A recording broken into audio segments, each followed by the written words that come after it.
welcome to Savor the Story podcast, where books and snacks are life. I'm Nicole, I'm Nicole, and this is Vanessa. Hi. And welcome. Yes, I keep messing you up. I'm sorry. That's okay. Right before we're about to start, you're like, let me get in there for a second and mess around. I'm sorry. I have something to say immediately. Okay, please. Welcome to Onyx Storm Week. I wondered if you were going to bring that up. I was like, oh, it is Onyx Storm Week. Mm-hmm. I should write it down. But I was like, why? You don't have to. If you're listening to this right when it comes out or like within a couple of days, then you are days away from the release. If you wait, then I hope we're all still okay after reading it. Yeah. Oh man,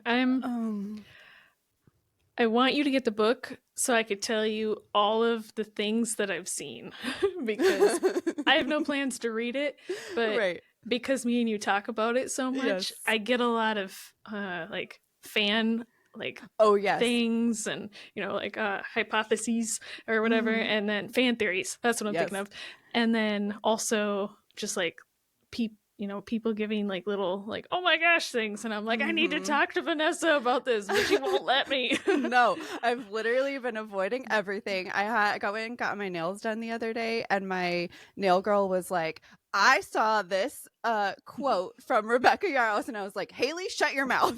Do not talk to me. Yeah, I was like, I do not want to know it. And she's like, I won't tell you. You're like, I don't want to have to find another nail girl until Onyx Storm comes out. Right.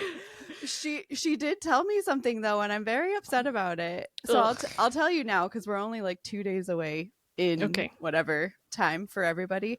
But she told me that Rebecca posted on her Instagram that her niece, I think, was reading Onyx Storm and was like, oh my God, Rebecca, why would you do this? Oh my God. And I was like, these are the kinds of things that I'm trying to avoid on the internet. I know. Way to go. I don't want to know anything. I mean, literally, obviously, like, things are going to happen in the book and people are, I'm sure, going to be upset about things. So what she was saying could literally be anything, but like, I don't want it. Yeah. I was hoping that what you were about to tell me was what I had you seen, saw. so that I could be like, I saw the same thing, but it wasn't. It was a different thing. So okay. Yeah, no, I'm avoiding everything. But on the 22nd, we could talk about it because I'm pretty sure I'm going to finish it in a day. Yeah. I'll keep that in mind. Okay. Like I won't text you the 22nd, but I'll text you the 23rd. And I'll be like, well, though I stay up a lot later than you, so if you finish it late, feel free to text me on the 22nd late. Be like, 21st. That's what I was saying, because it comes out. Yeah. I'll read it all on the 21st. Sorry, my bad. Yes. Days don't matter here. It does not. So, okay. Yes. Before we get started, can I say 2 things? Yeah. They've been bothering me for a while, and I feel like I need to get it off my chest. Okay, great. So, I've been like doing some catch up on our episodes, and I have 2 mistakes that I need to correct. Okay. It's driving me crazy. All right. The first one, I wrote them down. The first one is, I can't remember what episode is. I know it was an episode last year. But when I was talking about the book Hunter Killers, whatever episode that was in, I think the second time I said it, because the book is set in the Vietnam War. The second time I said it, I said Korean War, and I didn't catch myself. And then the third and fourth time, I said Vietnam War again. So that's been bothering me. I didn't catch it either, even when I was editing. Yeah.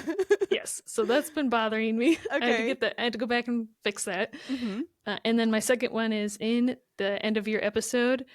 I said my favorite snack was an affogato, and then I went on to say that it's gelato and ice cream, or gelato and gelato, or something like that. I said something ridiculous. An affogato is gelato and espresso, guys. That's right. Go try that.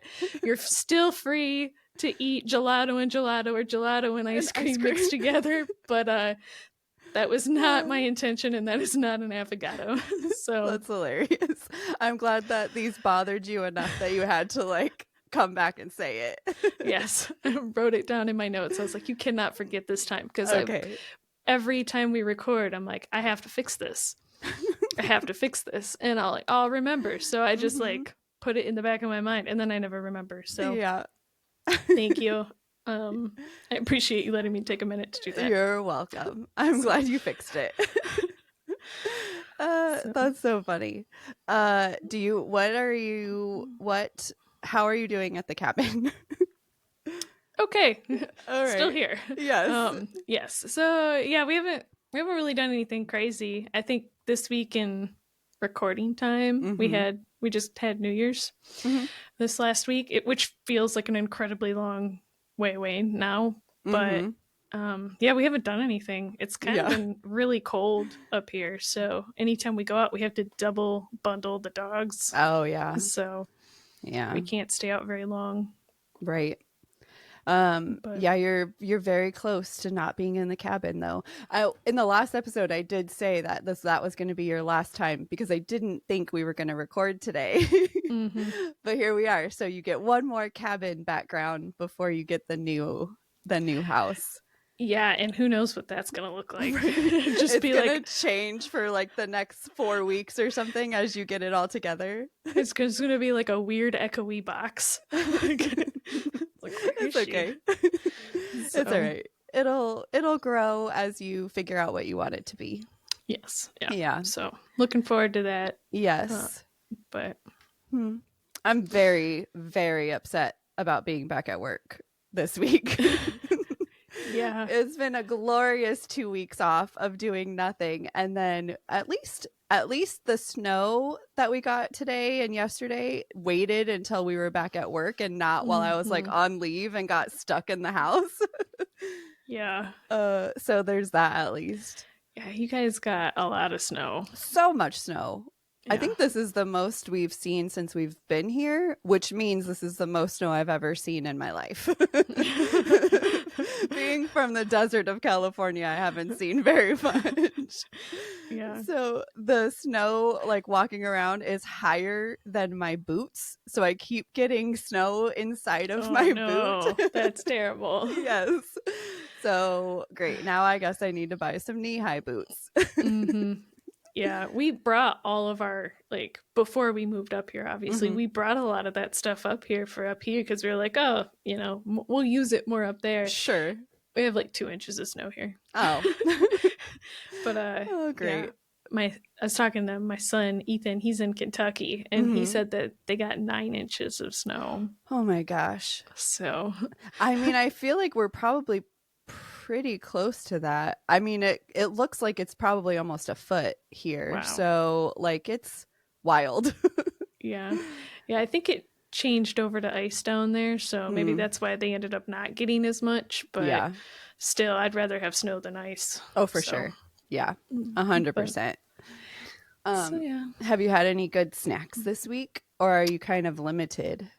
No, I think I said in the last episode that Mike's goal, if you want to call it goal, is like we have to try everything that we've never tried while we were up here.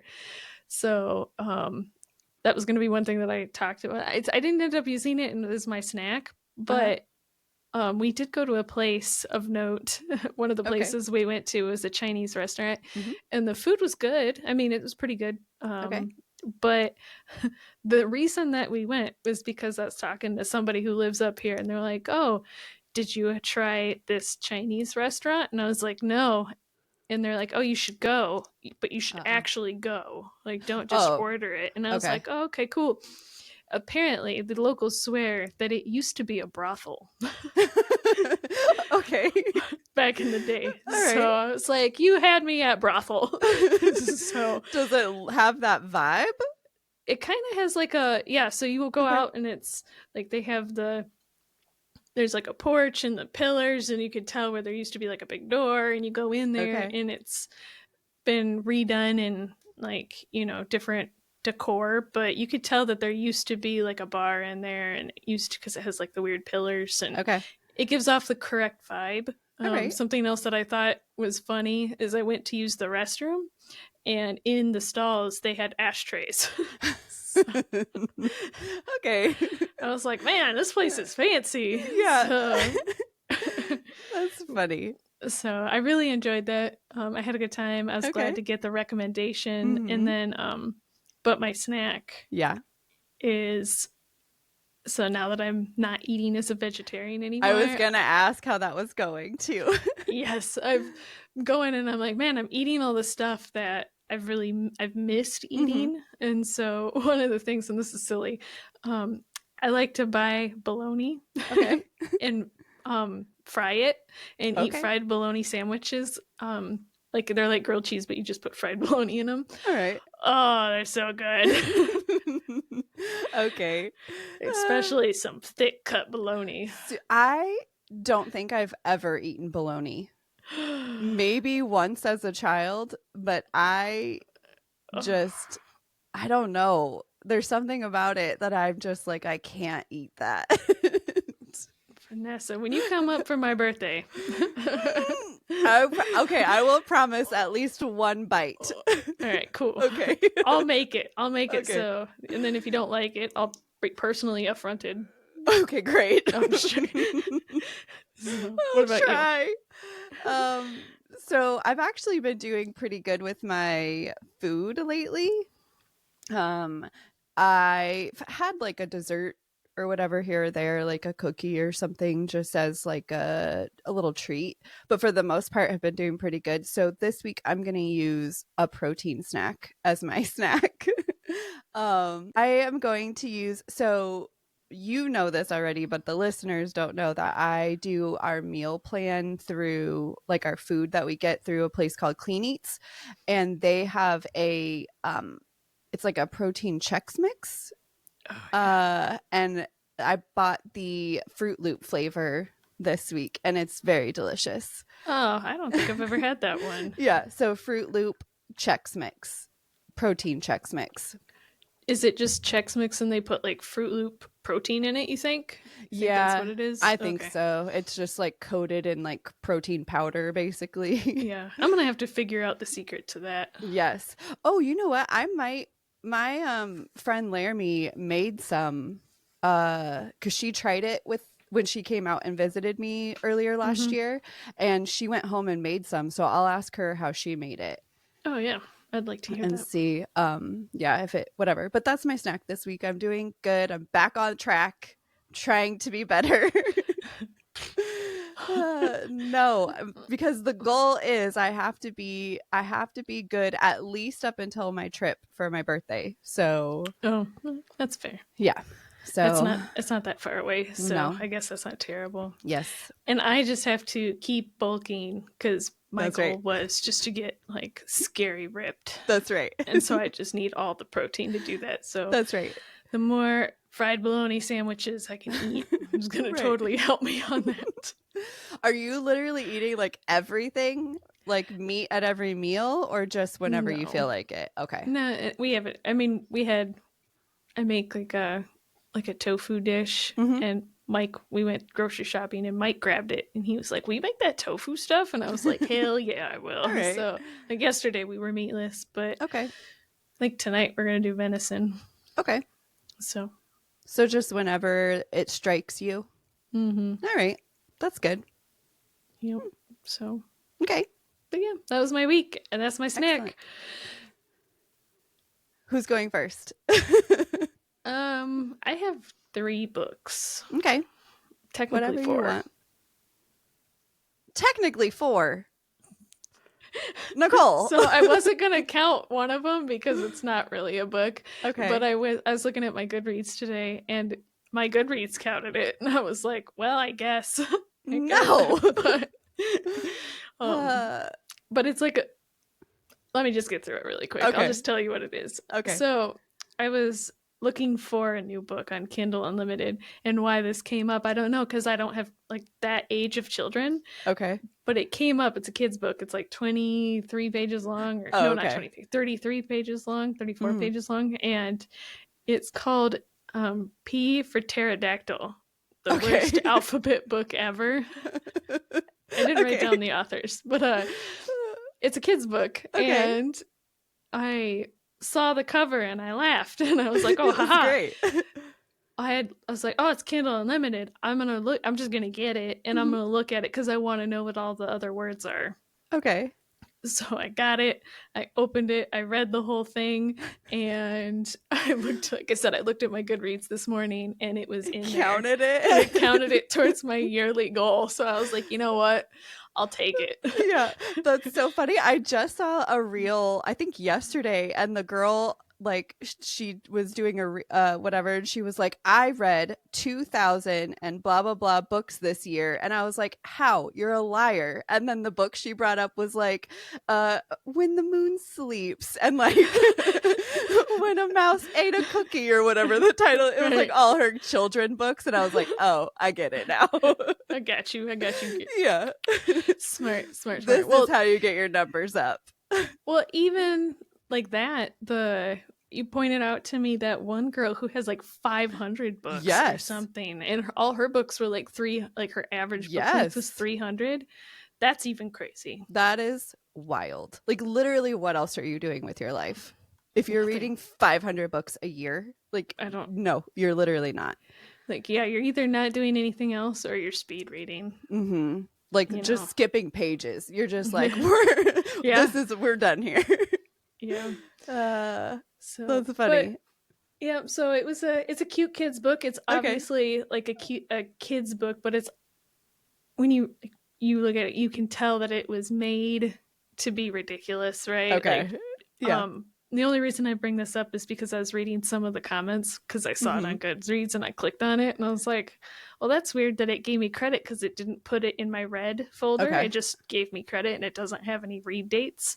Okay. So I was like, well, this is weird. It must be a glitch. And then I got into the comments.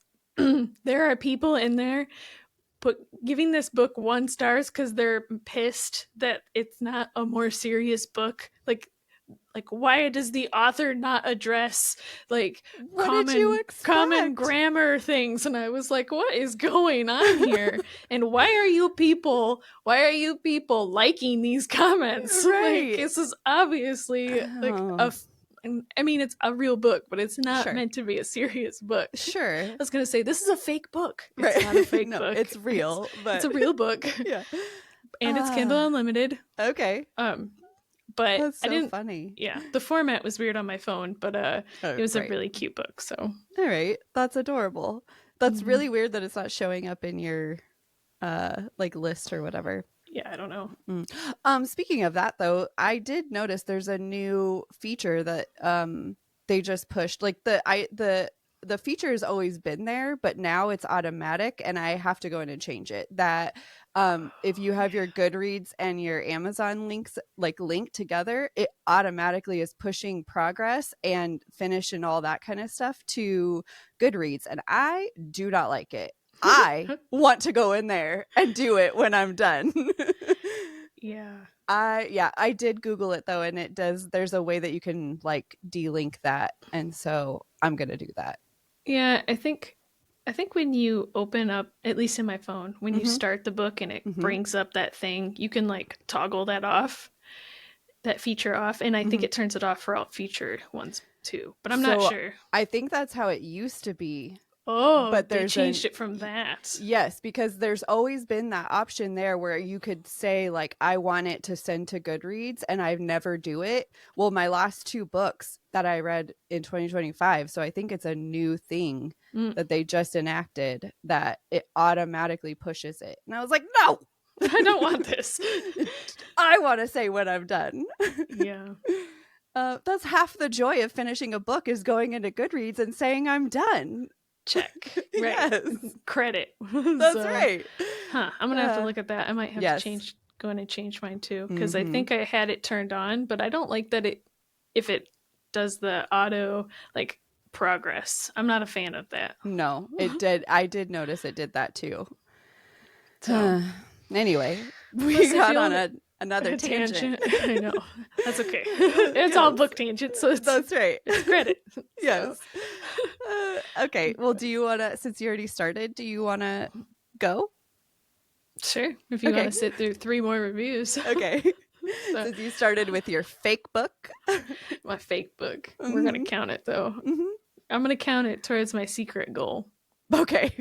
Because I have a feeling I'm going to need the help. All right. But I won't count it towards my everyday your 100 real goal. My real goal. Okay. So no fake books in the real goals. Got it. Okay. All right. So the first book that I'm going to talk about, I should say, is called The Watchmaker's Daughter. It's by Larry Loftis. Okay. So, and I picked it because it's Kindle Unlimited. It's a history book. I don't know if you're familiar already. Some people are probably already familiar with. Her name is Corrie ten Boom. Okay. She wrote the book The Hiding Place. Okay. So, and I think she actually has several books, but so this book is specifically about, the story of Corrie ten Boom and her family, and their experiences during World War II. Okay. Now, this book covers, I've never read The Hiding Place, but this book specifically covers her time in the Netherlands. That's where they lived. They owned a watch repair shop, and during the World War II, they had a secret room in their house where they were hiding people from the Nazis. Okay. So this book covers that. It gives some details in there. It also covers, at some point, I'm not giving anything away, I don't think, but you can Google this. So okay. Corrie's family is eventually found out, and they're all sent to prison. And then eventually from prison, they're then sent to the Ravensbrück concentration camp. Okay. And so this book covers all of those experiences and the experiences in post World War II. She becomes like a public speaker where she talks about like forgiveness and faith and religion and stuff like that. Okay. So there's a lot of that in there, and it's basically the whole book. Okay. Now, like I said, I know she has The Hiding Place. I think there's a movie from The Hiding Place. Okay. I might actually read that one because it's not that I didn't like this one. It was just really difficult to read. Okay. So the author, it's written not in conjunction with like her actually, right? It's just like a historian basically writing it. Yeah. Okay. Yeah. So this one I rated 3 bologna sandwiches. Okay. And the reason I did so, some of it was the writing is really strange.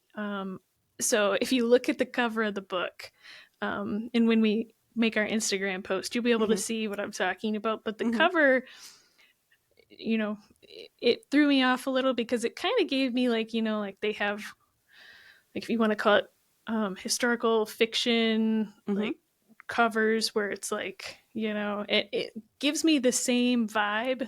And I guess shame on me for falling for that. I don't know, but that's what I was expecting. This was more of like a timeline, I guess, of things that happened. It's written very structured, and I don't want to say it's not quite textbooky, but it's like they did this, and then this person showed up, and then these things happened, and then they did these other things, and I was like, I don't like how this is. I would have rather it been like her point of view, or like a narrative, I guess. Okay. You judged a book by its cover. Yes, I did. Shame on me. Shame. So, it got me. It got me good. It put me in my place. So I'm sorry. We've been watching New Girl all week, and Winston always goes, shame, shame, I know your name. And that's all I could think about just right now. It's funny. Sorry. Very good.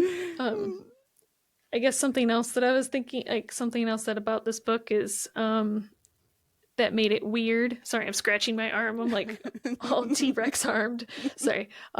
Something else about this book that was weird was it specifically says it's about Corrie ten Boom and her family, but they have more people's experiences in there than just her family's. Some of it I understood because it was like, oh, they were friends of the family, or they worked in the watch shop with the family, or like they were family members of people who were hidden with them.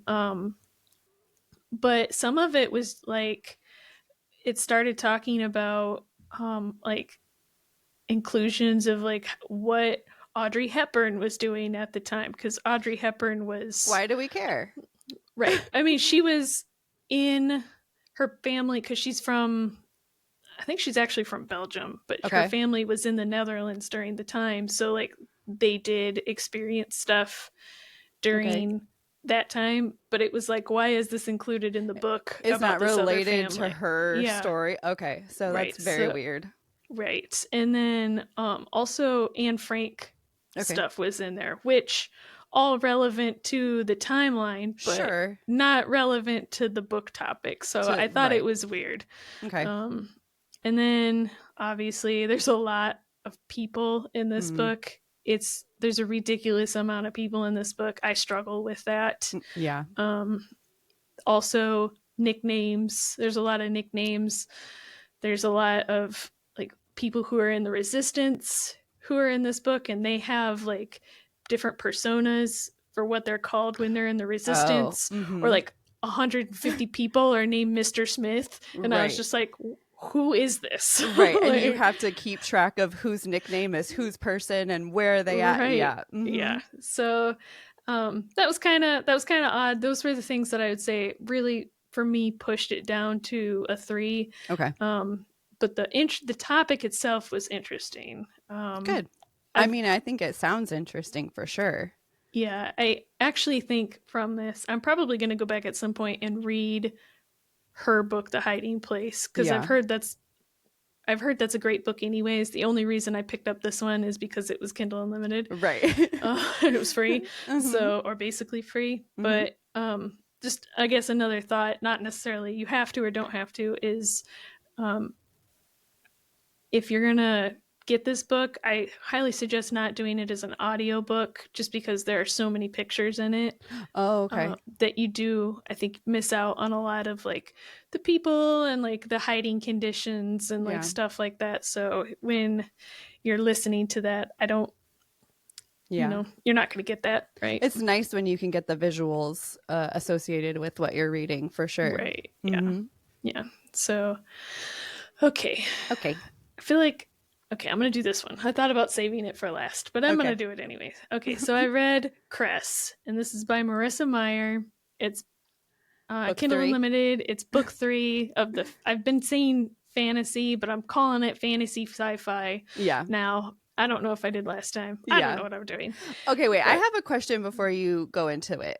So I know the first book was supposed to be like a retelling of Cinderella, right? Is that retelling continuing through the series, or is it like once you got to book 2, it's like its own thing now? Right. So I guess I could have clarified that. So that one was a retelling of Cinderella. Book 2, which is Scarlet, is a retelling of Little Red Riding Hood. Oh, okay. And then book 3, which is Cress, is a retelling of Rapunzel. Okay. So I had that question after, like, as I was editing when you did book 2, I was like, dang it, I forgot to ask this question. Yeah, my bad. So yes, this one is a retelling of Rapunzel. Okay. So but it's all the story is just being tied together with got it. Right. Yeah. So like I said earlier, this is book 3 of the Lunar Chronicles. I did a quick level set again. It's basically from the same way from the last episode as book 1. There's a girl named Cinder. She lives in a future Beijing, and she is also a cyborg. The 2 main story arcs from that book are 1, there's a plague, it's killing people, and 2, there's a race of people living on the moon, and they're threatening to invade Earth. Very high level at this point. Go back and listen to the other one.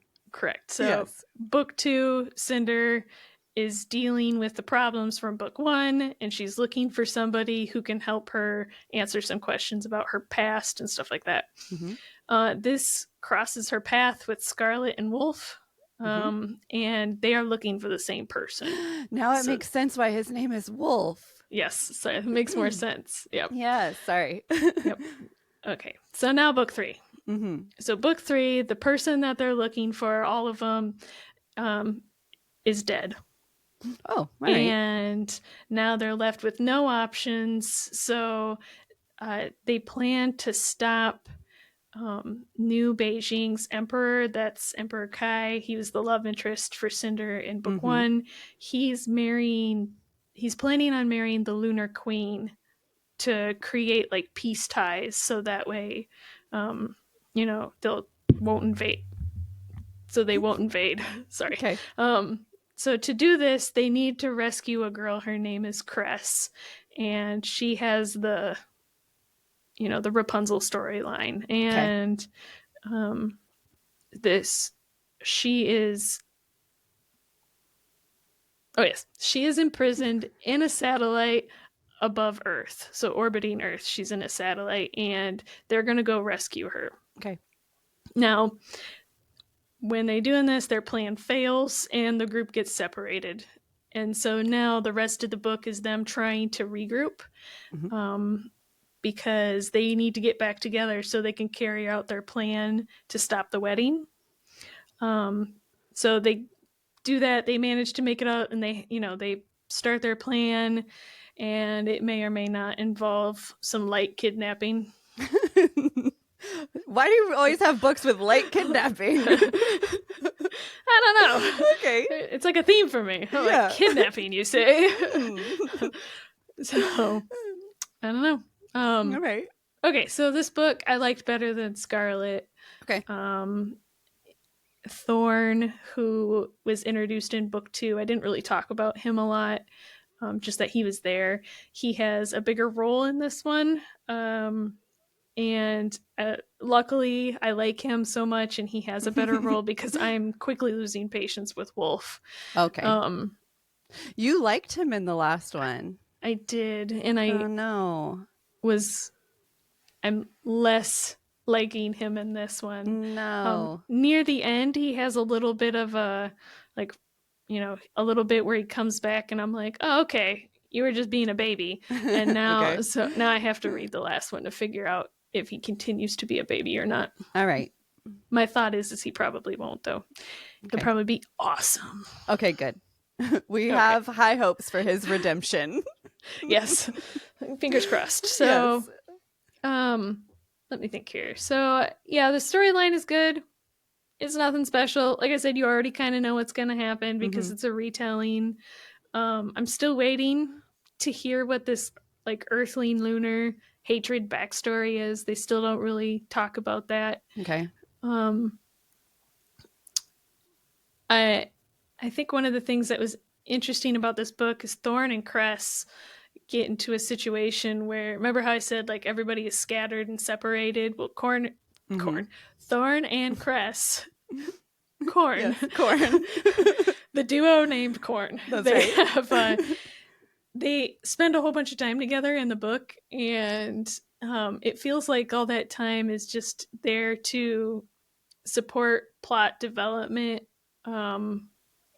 Like I feel like there was a missed opportunity to really grow some some banter, relationship building or anything like that, instead of just like the typical YA infatuation. And it never happened. It was just like, oh, this has to happen so that way this can happen later in the book. And so that way we can follow the general Rapunzel storyline. So, okay. I guess my last thought on this one is the number of characters is significantly multiplying at this point. You just keep adding them.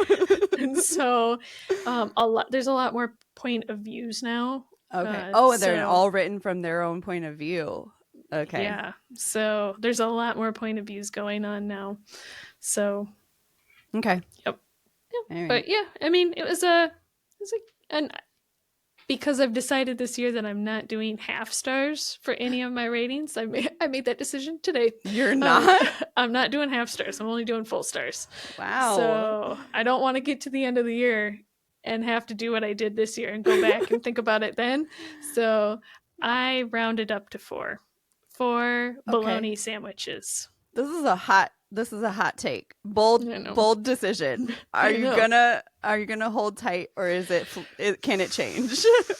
I know, because I say 3-ish or 4-ish or something like that so often. I'm gonna have to really just be like, this is what I think. Yes. I'm just gonna have to be that person that lives by what I say, and everybody can hate me or not. It's whatever. Please like me. Don't hate me. I'm not getting rid of my half ratings. I can't do it. Yeah. And also, everyone love Nicole. Yes. Okay. So the last book that I read this week is called Rocky Start. Okay. This is by Jennifer Crusie and Bob Meyer. I'm probably butchering her name. I think they're pretty famous and they have a lot of books. So this is the first book that I've read by both of them or either of them. Mm-hmm. So I apologize to everybody who loves them. Yes. It's like, stop saying her name wrong. Yes. So this is a romance mystery fiction. Ooh, interesting. Yeah. So, yep. So on the Tennessee and North Carolina border, there's a town called Rocky Start. Okay. And in this town, there's a woman. Her name is Rose. She lives there with her daughter, Poppy, and their landlord, Ollie? Okay. I do really like the name Poppy. I know. It's a cute name. Mm-hmm. Mm-hmm.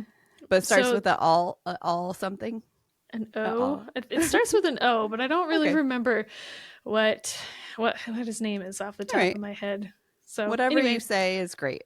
Yeah. So their landlord, he plays a very small role in the fact that in the beginning of the book, he dies. Oh, so, but by Otto or whatever, Ollie or whatever, right? Yes. So so she lives in this town with him, her daughter. They own an antique shop, or he owns an antique shop, and in return for her working there, and like helping him with the house and cooking for him because he's an older guy, she lives there and she gets paid. So he's like her landlord, and also like whatever, like somebody who just lives with you to help. So so like I said, one day her employer dies. I think this actually happens before you get into the book, so you're just like in the book and you're like, hello, I am Rose and I am sad. All right, great. So yeah. So she's working in the shop one day, the antique shop, shortly after her landlord passes away. I was trying, like, it'll come to me. And some guy shows up and he's shady looking, right? And he shows up and he's like, hey, I'm the landlord's long lost son. And because of that, this shop now belongs to me and you need to get the F out now. Like, don't pack, like, just leave. You don't even pack your shit. Just get out of my shop. And she does not comply. She tries to, like, I don't want to say she tries to fight him, but she is like pretty close to wanting to fight him. All right. But so she's like, get out of the store, blah, blah. And they like fight their way out into the front yard or whatever. And he slaps her really hard. Okay. And when that happens, the scuffle is ensuing. In steps Max, and he is a knight in shining armor. He comes up and he's like, no. Okay. And he puts him in his place. All right. So he's like, you will not do that. So the trouble doesn't end there. Of course. Yeah. That guy can't take a hint. No. So he's like, I'm going to leave, but I'm going to come back. And Max is now like, well, I guess I have to stay here and protect this girl. Okay. She's also kind of hot. So now Rose and Max and Poppy are like trying to figure out what's going on. But on top of that, like, everybody in this town has really specific set of skills needed to neutralize problems like this. Right. So the book is just them dealing with that problem of this guy trying to take this shop from her. Like, why does he want it? Who is he? Like, why does, like, all that stuff. And there's good reasons, Yeah. So like there are reasons why he wants the shop. So sure. It's a good book. I didn't give away any of the the plot from that. Okay. So my thoughts on this book, the female main character, Rosie, in the beginning of the book, the first couple chapters she's a really quirky way of talking. Okay. And it threw me off at first. It was like a little bit weird, but it wasn't so bad that I was like, nope, can't read the book. It was just like, why is she talking like this? Right. But I really ended up enjoying all of the characters, and the storyline was great. There's a fair amount of romance in this book, and there are several open door sex scenes. Okay. But most of it is just like him and her, like, oh man, I want to get in her pants, or I want to get in his pants. So I am usually not a fan of, I feel like I'm a terrible person when I say this. I'm not a fan of middle-aged romance. Okay. Like, the lady is 50, which isn't a big deal, but I'm not usually a fan. I always feel like they're just weird or trying too hard or like something, but this one was good. I didn't have any of the like, weird, I'm still trying to be young, or I'm still, it was just like, or I'm old, I'm gonna embrace it. It was just like, she's like, yeah, I'm 50. Like, she just is what she is. Yeah, she was okay. Like, so I don't know if the author is also like 50 and is like, I'm just gonna write it how I talk, and that's what she did. But yeah, it was pretty good. Okay, good. So the reason I said light kidnapping is... Oh wait, we have light kidnapping in this one too? Oh, there is light kidnapping in this one as well. Man. Oh my goodness. Oh man. You have a thing. Okay, my bad. So, surprise, there is also light kidnapping, guys. All right. And the reason I call this one light kidnapping is because it happened really easy. Okay. Like, the person who got kidnapped just kind of, they were like, come with us. And she's like, I don't want to. And they were like, now. And that was it. Okay. It was like, you should have saw that coming. You should have known better than this. Tisk tisk on you. And then the end of the book cleans it up really easy. Okay. Like, it's really quick. It's really painless. I think it wrapped up in like 15 pages. Okay. So, not that I was expecting it to be long and drawn out, but it was just kind of like, that felt way too easy. Yeah. So, but there is a book 2. Okay. And I started that one. I think it's called, I can't remember what it's called, but there is a book 2, and I think there's a book 3, but it's not out yet. So. And are you going to read it? Probably, unless book 2 turns out terrible. I'm definitely. Well, I mean, you're 3. Definitely going to read book 2. Yeah, sorry. I already started book 2. Oh, okay. So all right. Hopefully next week. Okay, good. Nice. Excellent. Those are all your books? Those are all my books. Okay, great. Yes, because I need to know, because I know how many books you've read, and I feel like you're sneaking books, you're squirreling books away. So I want to know how many books you have this week, Vanessa. Well, I'm going to talk about 2. But you are right. I do already. There's another book that I keep moving, like to the next episode, to the next episode. So eventually that book will be talked about. But for this episode, I obviously had to do Fourth Wing and Iron Flame. Yes. Because it's Onyx Storm week. No. Yeah. Are you going to do a full spoiler? Or are you going to do no spoiler? Okay, so I went back and forth on this. So I went mostly non-spoiler, but okay, let's back up a little.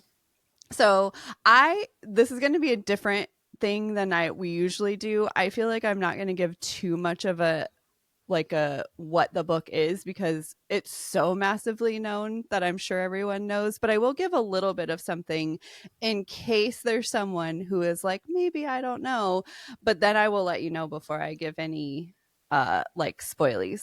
Okay. So everything I wrote down was mostly like non-super spoily, but who knows where my brain will take me. Fair. Yes. I do want to point out I am wearing my Fourth Wing sweatshirt as well, my violent little thing. I noticed that. Yep. Tim got this for me for Christmas. Oh, cute. Yes, and so I was like, I'm gonna wear it for my Fourth Wing and Iron Flame reviews. And then are you gonna wear it next week too when you finish the other one? Probably not. Well, I think we have 2 weeks. Oh, okay. Because it doesn't come out till the 21st. Oh, yeah. So. I was like, it's the 19th, Vanessa. Come on. Yeah, but from today, we still have 2 weeks. So we'll see. Maybe I'll have a new sweater by then. Maybe. Okay, so Fourth Wing and Iron Flame by Rebecca Yarros. I read them both on Kindle Unlimited because they are still actually. I have them on Kindle, so they were not Kindle Unlimited, but they are still on Kindle Unlimited from what I could see. Mm-hmm. All right. I'm like having a hard time because for one, it was a reread, and for two, it was like, it's so big. I'm having a really hard time, like what I should say about it. Mm-hmm. Okay. So Fourth Wing follows Violet Sorengel as she becomes a first-year writer at the Basgiath War College. And the writers they have 4 different quadrants that you can go into, and the writers are the ones who get bonded with dragons. She's very small, and she gets hurt easily, so she really has to try hard to stay alive. Especially when wing leader Xaden Ryerson wants to kill her.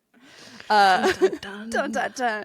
Just because Violet's mom, General Sorengel, is the reason that his dad was killed. So the book follows her first year at the college, becoming a writer, falling for Xaden, finding out some things that the government is keeping from them, getting bonded with dragons, all the everyday things, just whatever. So before I even say like what my thoughts and stuff are, I'm going to tell you what Iron Flame is about now. Okay. So book 2 is Violet's second year as a writer in the War College. It's split into 2 parts, halves, whatever. Part 1 is at the college. It's dealing with her being at the school, dealing with Xaden is now a lieutenant out in the field, and so he's like, they're having to deal with being apart from each other.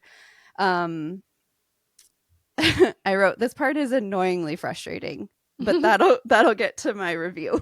And then the second part, again, I'll get to my review, but the second part kind of feels like a completely different book. The second part is all about the revolution, basically. Okay. So they join the revolution, fighting against the bad people, which are like the soulless dark wielders. So that's essentially the 2 books. Okay, so my first thoughts that I'm going to give you are, I am reminded why I don't like to reread books. Oh no.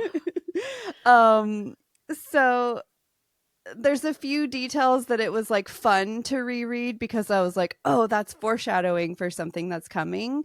But for the most part, I just find myself like digging in almost to that information. Like I already know what's coming. And so I'm just like, okay, like this was a stupid thing for you to say because in 4 pages you're gonna have this happened or whatever, you know what I mean? Right. Like yeah. I was getting really hung up on that. Okay, so you're like, the critiquing was maybe harder, you'd say? Okay. Mm-hmm. It was fine in parts that I didn't remember. But in the parts that like I vividly remembered, I was just like, I already know what's happening. Like, yeah. This isn't a big twist to me because whatever.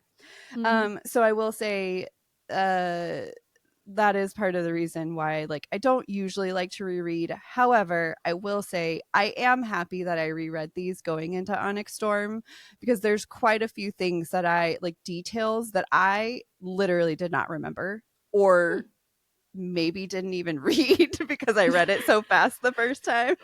Yeah. And so it really like is helpful. Like I'm glad that I now know these things again before going into Onyx Storm.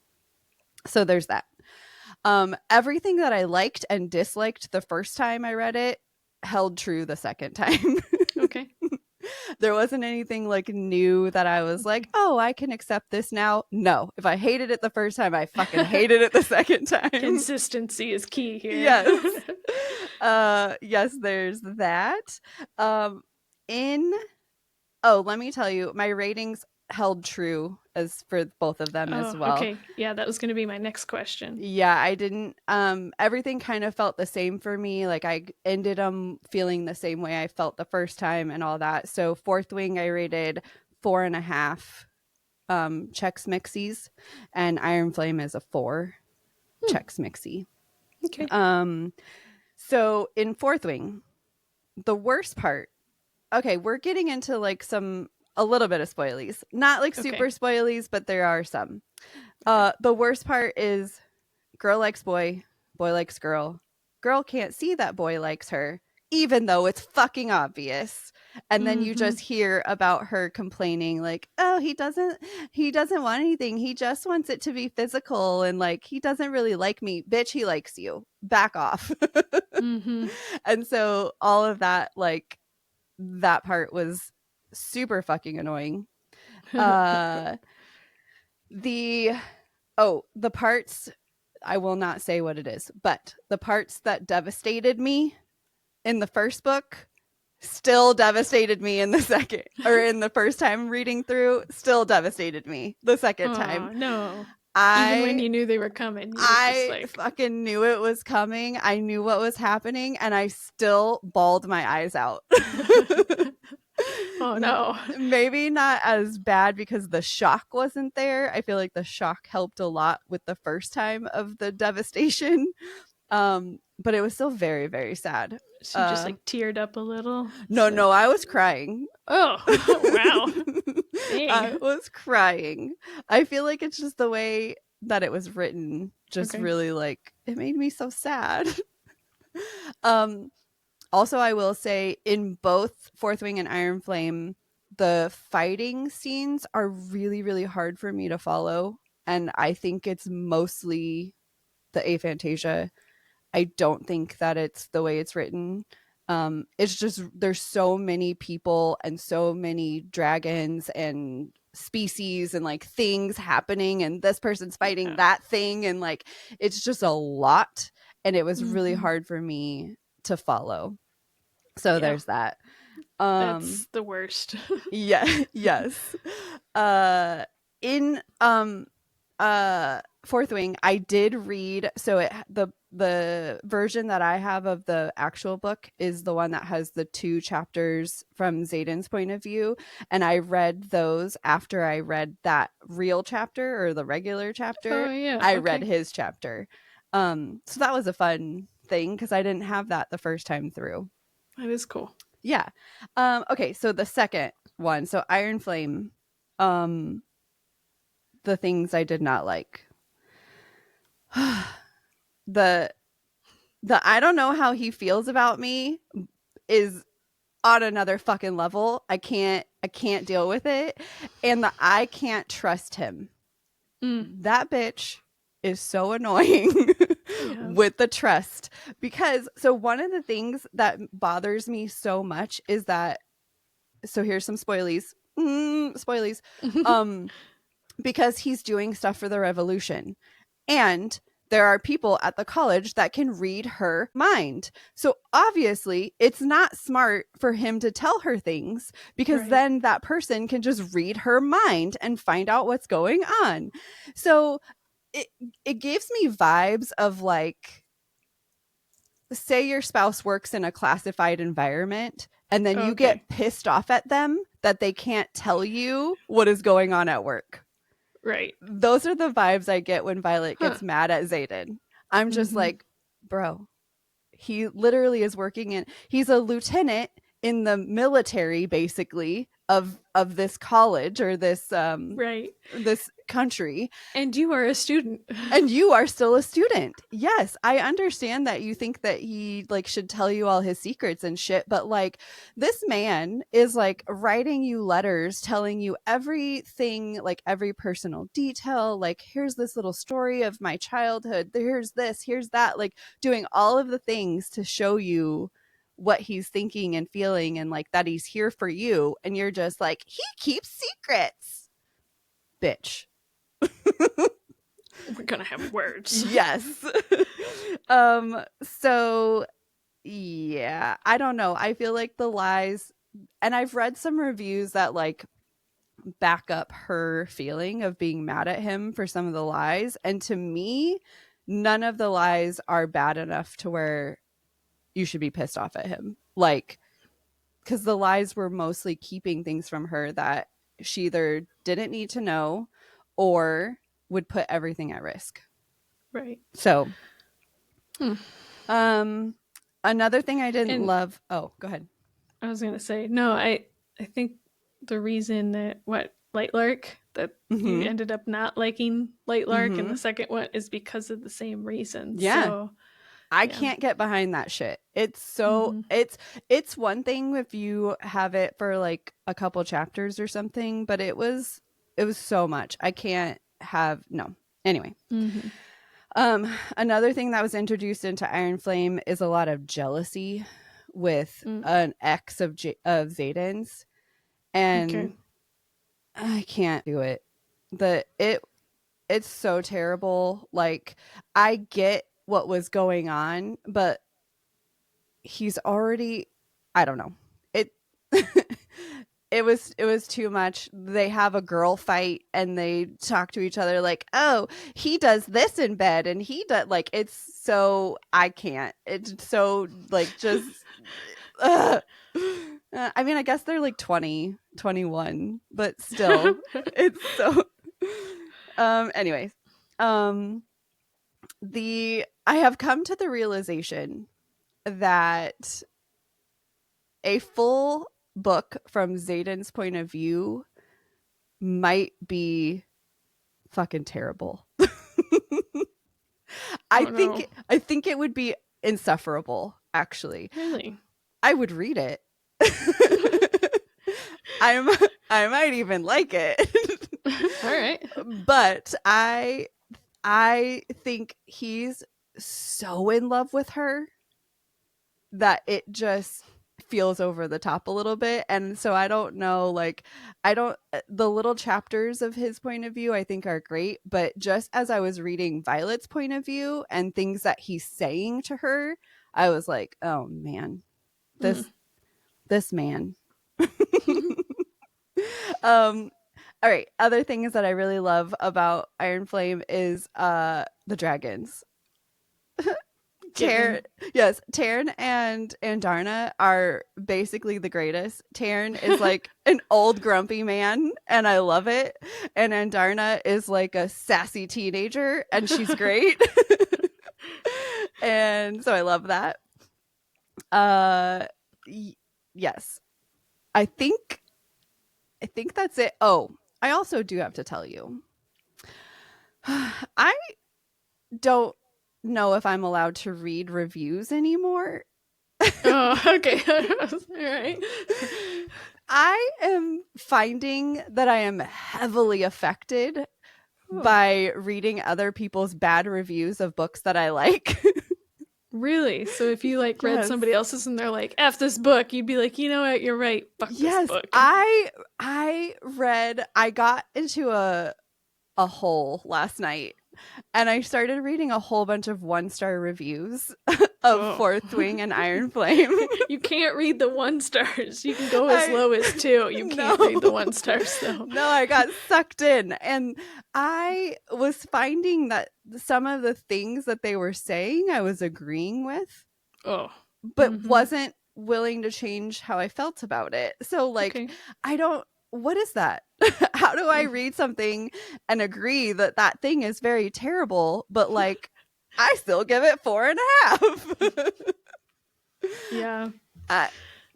Is that a thing? I don't know. We'll have to Google that. Give that Okay. a Google. We need a show producer to right. Google that for us so we can be like, yes, so-and-so says that that's a thing.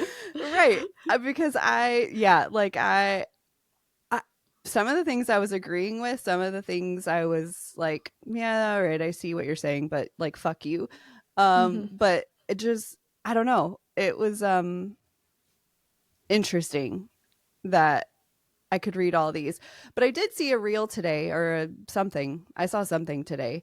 And the person was asking, like, do you have any books that are like your favorite books, but they're hit or miss for the masses?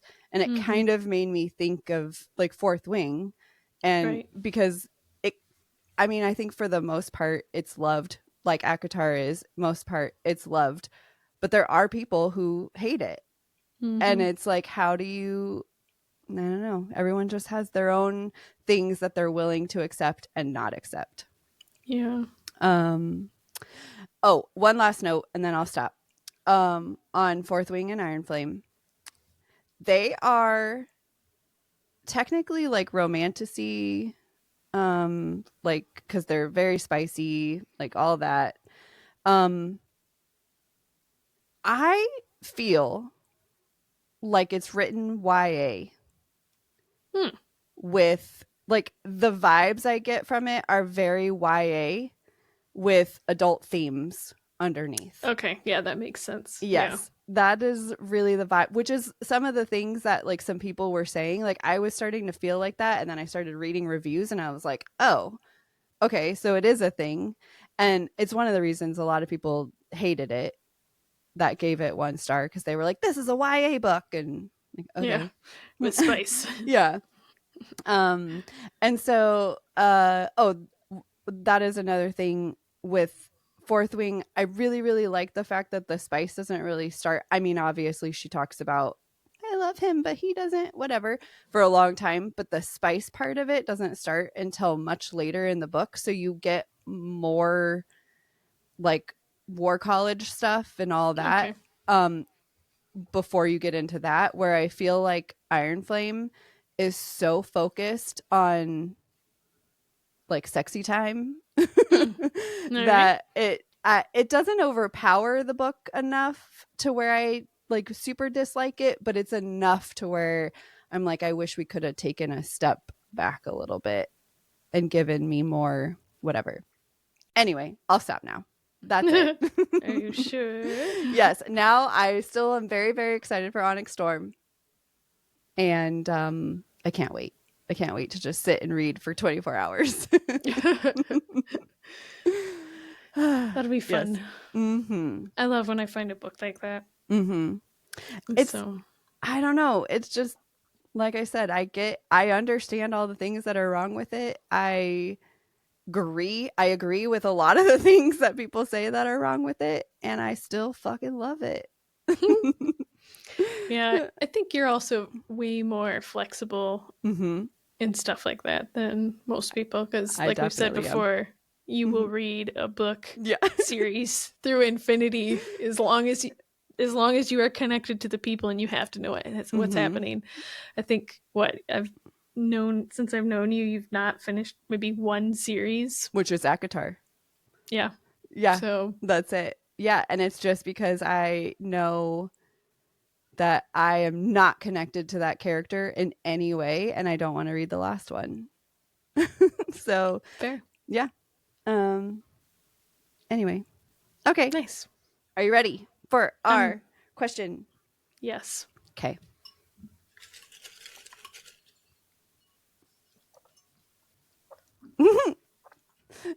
Are you a book crier? Oh, interesting question. Oh, strange. Vanessa, are you a book crier? I might be. No. Man, I cry all the time in books. I mean, in general, but like in general, yeah. Like, yes. What was it that one day we were talking to Tim, and Tim was like, Vanessa cries about even happy things. I do.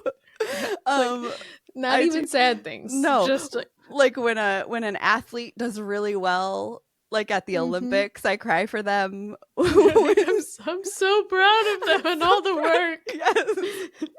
Literally cry at everything. So it's true. I mean, how could I not? If somebody dies, I'm crying. If something happens to your pet, I'm crying. Like book, those books are just, I will cry at everything. I cry. Like I start to cry when like somebody has a really happy moment in the book. Like they finally got married after 8 books of trial and tribulations. Yes, exactly. Like, you finally made it. You're here. This is the end. Yes. It's ridiculous, man. It's funny. Yeah. Yeah. I would say that I am not normally a book crier. Okay. Kind of like you said, I'll cry from like videos of like puppies or people doing like happy things or sad things on TV or something like that. But I'm not normally like a book crier. Okay. And maybe I'm just not reading the right types of books. I mean, I have no idea. Do you have any in 2024 that you cried at? I don't think so. Oh, goodness. You went a whole year of 125 books. Yeah, I don't remember ever like sitting there reading it. Like, nothing off the top of my head. So. Oh my goodness. Well, so I guess, I don't know. I don't know. No, I'm going to say no, I don't. Okay. But I'm willing to challenge any of our listeners for a recommendation. Like if there's a book out there that will make me cry, send it to me. All right, I'll try and read it. I don't know. Is that something that we can put on our Instagram? Yeah. All right. I want book recommendations. Book recommendations for books that will make Nicole cry. Because we already know they'll make Vanessa cry. 100%. That's so funny because my sister just said that she wants our next ChatGPT prompt to be a tearjerker. So that's really funny. Wow. But it'll probably be like a thriller, so I don't think I would recommend that to you. I'm willing to give it a try. Okay. But yes, the recommendation should be something like romance or fantasy or something like that for you. Oh, a historical fiction could probably get you. Oh yeah, probably. I could see one of those. All right, we're gonna find one for you. Yeah, I'm not saying they don't exist. I'm just saying I can't remember having one last year, but I wasn't actively looking for one last year either, right? Yeah. I'm pretty sure I cried in at least 3 books last year. Wow. At least. Nice. And I started the year off with my very first book. I bawled. Yeah. You're already doing good this year. Already. I have a feeling that Onyx Storm is going to make me cry. So we'll see. We'll see. Nice. All right. Well, that's it. The end. That's it. All right, fair. Get out of here. Go. Well, not yet. No, come back, quick. Please go rate all of our stuff 5 stars. Share. Go on YouTube and Spotify because they're on video now. If you want to see the videos, and give us comments and things, and everything you want is out on Savor the Story Pod everywhere. Mm-hmm. Just go do it. Yes, please. Yes. And now you can leave. Yes. Now you can go. Get out of here. Bye. Goodbye.